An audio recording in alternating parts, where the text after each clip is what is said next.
Olá, meus queridos.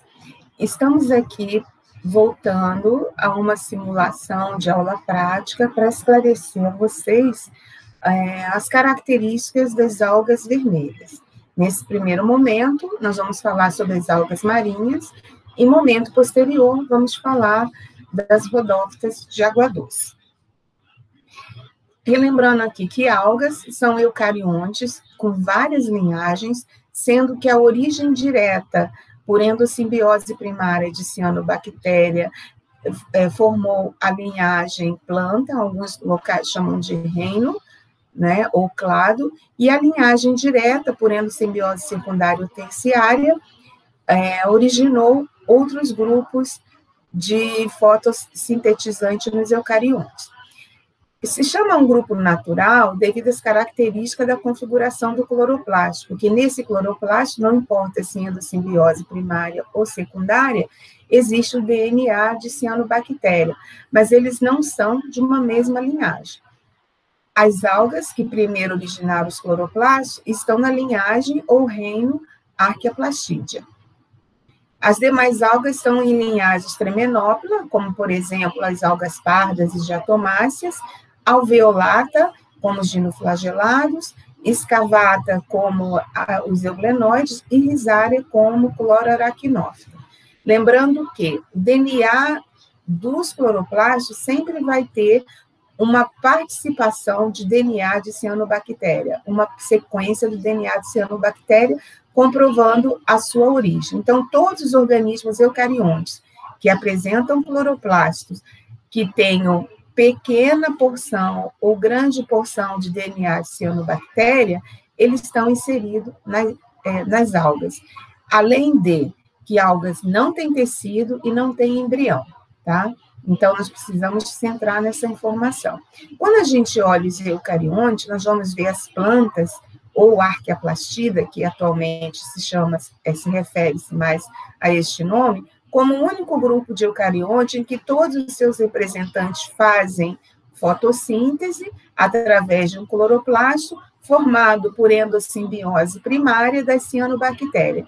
As demais linhagens, como alguns chamam de reino também, vai ter um ou outros representantes que vão contribuir com a fotossíntese através de cloroplastos de origem por endossimbiose secundária ou terciária. Então, nós vamos encontrar nos diferentes linhagens, né, um ou outro representante. Todos os representantes fazendo fotossíntese, salvo rara exceção, vão estar em Archaeoplastídea. E todos eles em Archaeoplastídea têm um cloroplasto de dupla membrana, e sendo que essas membranas e a configuração interna desse cloroplasto tiveram participação indireta, neste caso aqui, direto das cianobactérias. Quando a gente fala em algas, voltando aqui, é um grupo muito diferenciado em termos de clorofilas, em termos de tamanho, em termos de origem, tá?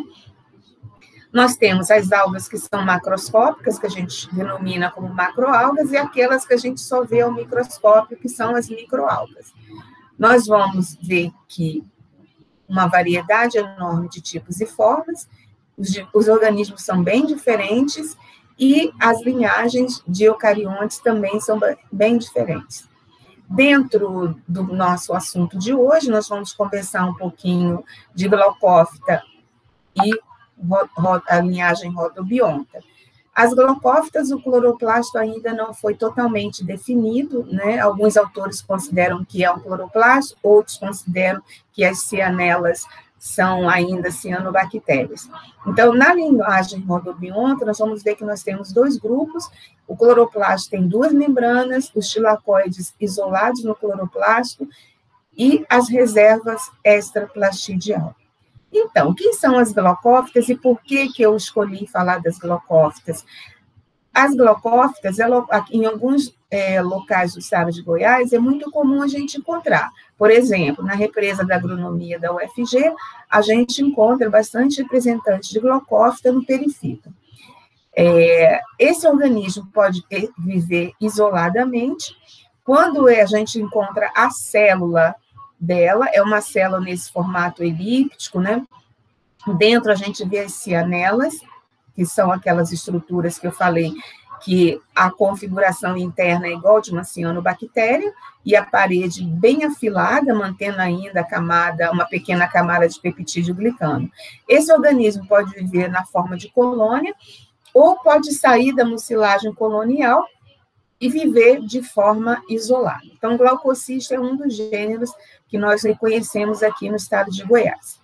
As cianelas, como eu falei, são essas estruturas internas que fazem fotossíntese. O resíduo da parede celular dela, de peptídeo glicano, é mantido, enquanto em outros grupos a parede foi completamente removida, nas rodófitas e nas algas verdes, e a parede celular considera-se parcialmente perdida. Então, alguns autores, vocês vão ver que já consideram isto um cloroplasto, e outros ainda consideram como uma cianobactéria ainda simbionte. O nome dessa estrutura é cianela, e para todos seria o tipo de cloroplasto mais primitivo, aquela cianobactéria recém-transformada com algumas modificações. Observa-se ainda que nas cianelas existe a região do cromatoplasma e do centroplasma bem definido. Quem são as rodófitas? Existe a linhagem Rhodobionta, utilizada pelo Brzezinski, esse tipo de denominação. A escola europeia denomina a linhagem Rhodobionta, onde nós vamos ter um grupo recém-saído, que é a cianidioficitina, que vai virar um filo, e a rodófita, que já é um filo já estabelecido. Nós vamos nos focar nas rodófitas, que são as conhecidas algas vermelhas, devido à grande capacidade de acumular pigmentos e a combinação desse pigmento adaptando em regiões com intensidade luminosa diferenciada, essas algas nem sempre são vermelhas, tá? Elas estão dentro da linhagem ou reino Archaeplastida e são eucariontes. Se está dentro de Archaeplastidia, é formado por endossimbiose primária. O formato do corpo é bastante variado, desde estruturas calcificadas com carbonato de cálcio, como essa aqui e esta aqui, uma crosta de carbonato de cálcio, até estruturas vesiculosas, tá? Bastante ramificadas ou filamentosas, estruturas que eu preciso de um córtex ou de uma medula para que a gente possa reconhecer. Nós vamos conhecer algumas espécies marinhas, e essas espécies nos foi doada pelo Dr. Carlos Wallace de Moura, da Universidade Estadual de Feira de Santana, tá? As fotos a seguir são materiais originários da Bahia, que estão desidratados, e por estarem desidratados, eles se encontram achatados, porque perderam água e foram prensados. O primeiro que eu quero apresentar a você é a Meristoteca, que é um talo ereto, mais ou menos achatado, e que eu preciso fazer um corte transversal na sua estrutura para ver a sua configuração interna. A maioria das rodófitas macroscópicas, eu preciso fazer esse corte para ver a configuração interna. O córtex, que é a camada mais externa, e a medula, que é a camada mais interna. Se nós observarmos, ela se ramifica com bastante intensidade, mas a gente não consegue observar nesse talo, se a gente não for microscópico, se ele é formado por filamentos ou não. Nós temos a Galaxaura, que é um pouco parecido com o material anterior, de igual maneira como está desidratado, né? Ela estaria um pouco mais cilíndrica, né? A gente fazendo um corte, a gente veria a configuração interna desse organismo para diferenciá-la do organismo anterior, além da conformação do talo ou do corpo desse indivíduo. Gracilária, a mesma coisa. A gracilária, esse exemplar, apresenta-se mais achatado em as porções mais antigas e mais afilado nas porções mais novas, e esse exemplar ainda tem um propágulo aqui, ó, na sua extremidade, que fatalmente vai soltar desse corpo e vai começar a gerar uma nova planta, por reprodução vegetativa, tá? Então, o que a gente observa nesse material? Ele é também um organismo macroscópico e também ele é um corpo mais achatado. A hipneia, que é uma estrutura filamentosa, nitidamente filamentosa, ela é bem característica por o ápice do filamento ter esse recurvamento, né, semelhante a um báculo de samambaia, né, o ápice é recurvado, onde você vê um brotinho novo, um surgimento de um novo ramo, a gente vai ver esse recurvamento. É bastante ramificada, ela tem os ramos de forma mais ou menos irregulares, né, e esse organismo ele é muito comum no nosso litoral. A hipné também tem característica de apresentar estruturas reprodutivas, algumas vezes envolvida por uma película, formando a feminina formando um esporocarpo, um cistocarpo. E futuramente vai ser onde nós vamos encontrar um novo esporófito. Pórfira é uma estrutura bem simples, uma lâmina bastante simples, tanto que esse desidratado a gente está vendo que a cor aqui está quase emitindo a cor do papel que está por trás. É uma estrutura que eu preciso também fazer um corte, ver o córtex e a medula desse organismo.